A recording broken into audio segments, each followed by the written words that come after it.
Oi pessoal, eu sou a Ingrid Freuner, preceptora de clínica médica e sou mentora da Faculdade de Medicina e da residência para passar tudo o que eu sei de habilidades médicas e não médicas. E o objetivo do canal é trazer a medicina de uma maneira mais completa, integrando os assuntos.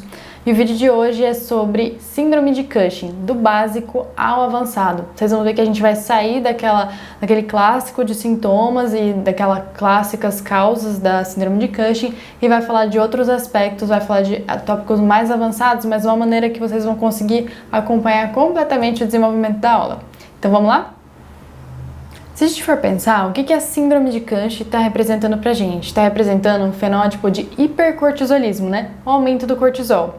E existem três principais formas disso acontecer na síndrome de Cushing. E existem algumas formas desse cortisol estar aumentado.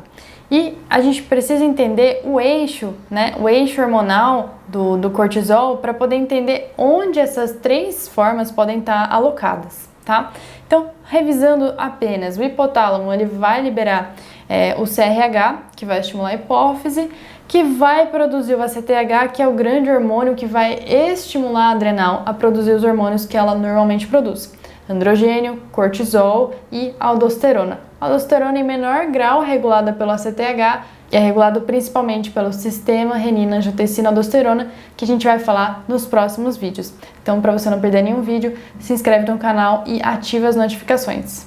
Então, se eu tenho um excesso de cortisol, ele pode estar vindo ou de uma hipófise que está produzindo muito ACTH, certo? Por exemplo, um adenoma de hipófise, ou ele pode estar vindo de algum outro tumor produtor de ACTH, ou seja, adenomas que não estão na hipófise, mas que produzem ACTH, ou ainda estar vindo da adrenal. E a gente vai ter uma constelação aqui de causas possíveis para que esse aumento no cortisol aconteça. Então vamos diferenciar aí um pouquinho cada uma delas. Os adenomas de hipófise são as principais causas de síndrome de Cushing. Tanto é que aqui a gente chama de doença de Cushing, quando de fato o adenoma está na hipófise e ele produz CTH. Esse CTH estimula a adrenal a aumentar os níveis de cortisol. Aumentam outros hormônios também, mas o que mais se sobressai é o cortisol, né? Já que a aldosterona ela é pouco estimulada pela CTH e o androgênio tem menos repercussão sistêmica do que o cortisol, que acaba agindo em diversos órgãos, né?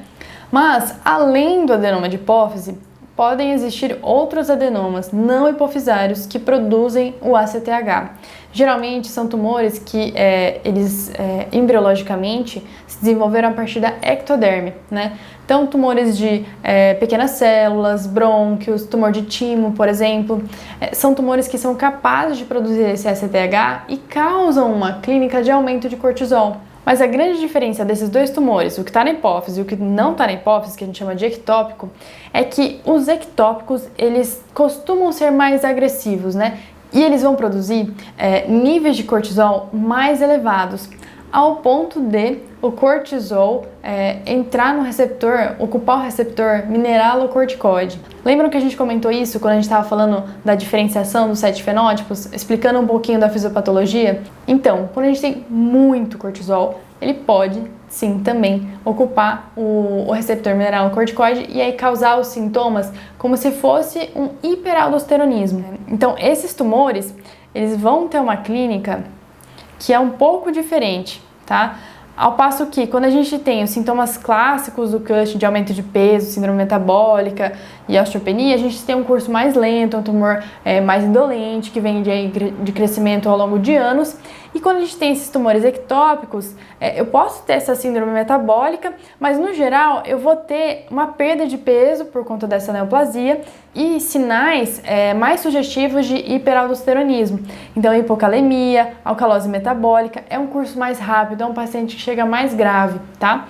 Então, por isso que a gente precisa entender essa diferenciação do tumor pituitário e do ectópico produtor de ACTH. Eles têm fenótipos diferentes e a gente precisa ter isso na nossa mente, senão a gente vai perder esses diagnósticos. Então, de produção de ACTH aumentada, a gente tem esses dois fenótipos que são relativamente diferentes, tá? E uma outra causa, né, de produção de cortisol é então a produção senar-adrenal. Esse fenótipo ele vai ser mais parecido com a doença de Cushing, com o adenoma hipofisário. Vai ser difícil diferenciar essas duas, tá? E por isso que a gente vai seguir na investigação laboratorial e diagnóstico no próximo vídeo. O que acontece? Na adrenal, as 3 principais causas de aumento do cortisol podem ser por um carcinoma, tá? Ou seja, uma neoplasia maligna, um adenoma ou uma hiperplasia micronodular, causando um excesso de produção do cortisol, mas não caracteriza malignidade, ou ainda uma hiperplasia macronodular, em que eu tenho um aumento da expressão do receptor LH-HCG, que vai levar então à produção de cortisol a partir do estímulo desses 2 hormônios. Vamos entender um pouquinho melhor isso? O que eu quero dizer com isso? Situações em que eu tenho sintomas da síndrome de Cushing na gestação, por exemplo, ou um Cushing que aparece na menopausa, isso pode ser sugestivo de pensar que a produção de cortisol está sendo estimulada por um excesso de LH, né? Ou um excesso de HCG, né? Beta-HCG na gestação.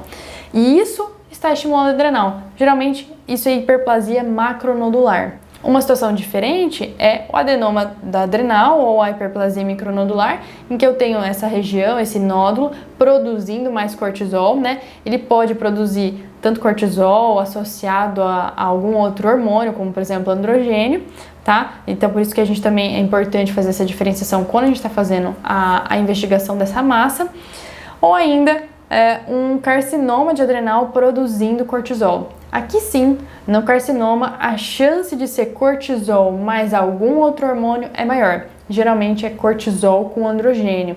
Então essa combinação cortisol e androgênio é mais comum no carcinoma. No adenoma é menos comum ter mais de um hormônio aumentado, mas pode ter.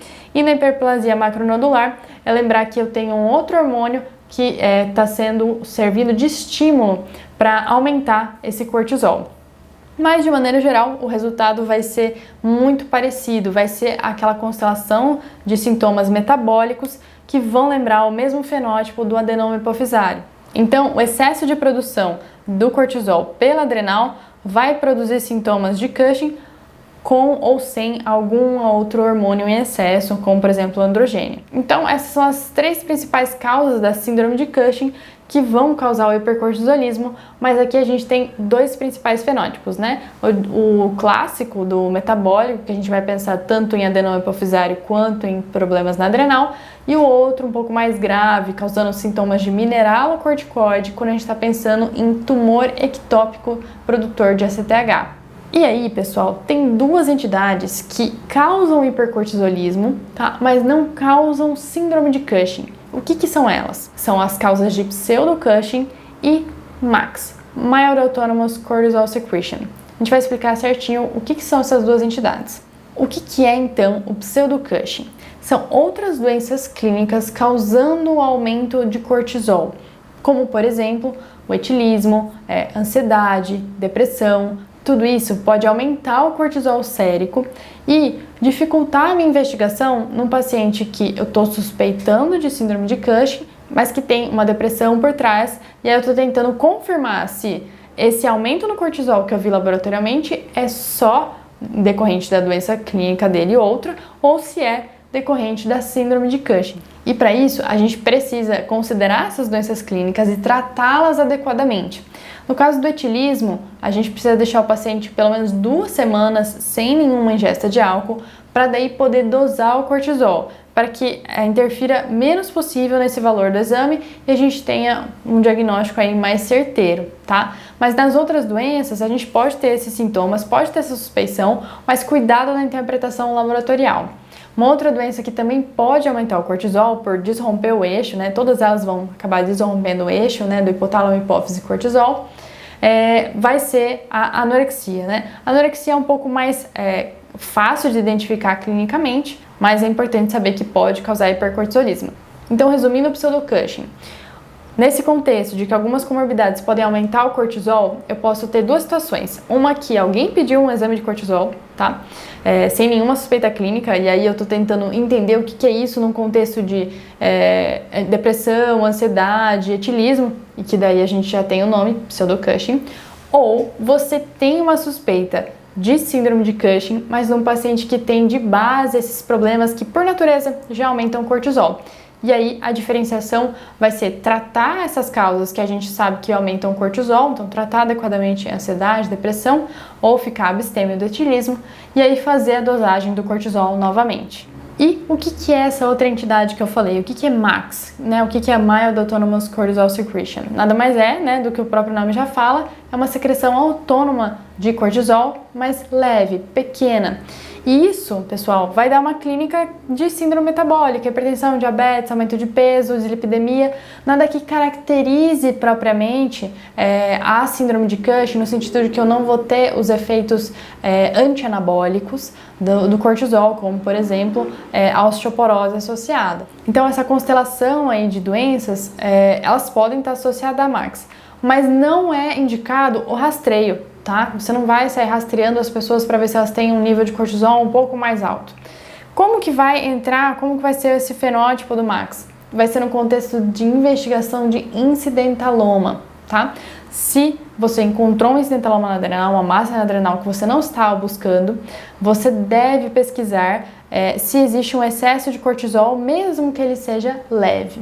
A gente vai falar sobre investigação de incidentalomas na nosso último vídeo dessas séries aí de adrenais. Então, novamente, não se esquece de ativar a notificação para não perder essa aula também.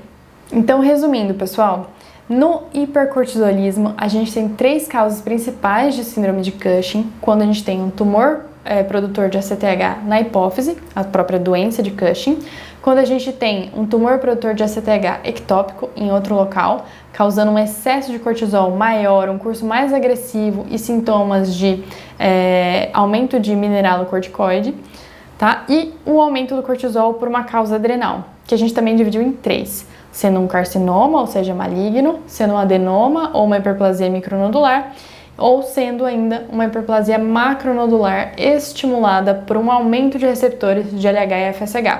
E aí a gente vai suspeitar nos casos em que o Cushing apareceu na pós-menopausa, quando eu tenho aumento de LH, ou o Cushing apareceu durante a gestação, quando eu tenho aumento de beta-HCG.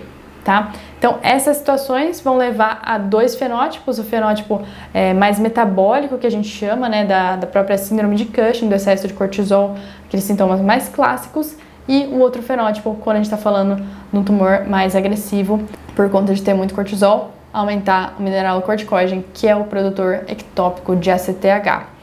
E aí a gente ainda falou de 2 situações que não estão relacionadas à síndrome de Cushing, mas causam hipercortisolismo, né? Que são as causas de pseudo-Cushing, como ansiedade, depressão e etilismo. E aí a gente precisa certificar que essas doenças estão sendo tratadas para não confundir o nosso diagnóstico com síndrome de Cushing. E falamos também de MAX, que é uma entidade que a gente só busca quando a gente encontra um incidentaloma de adrenal.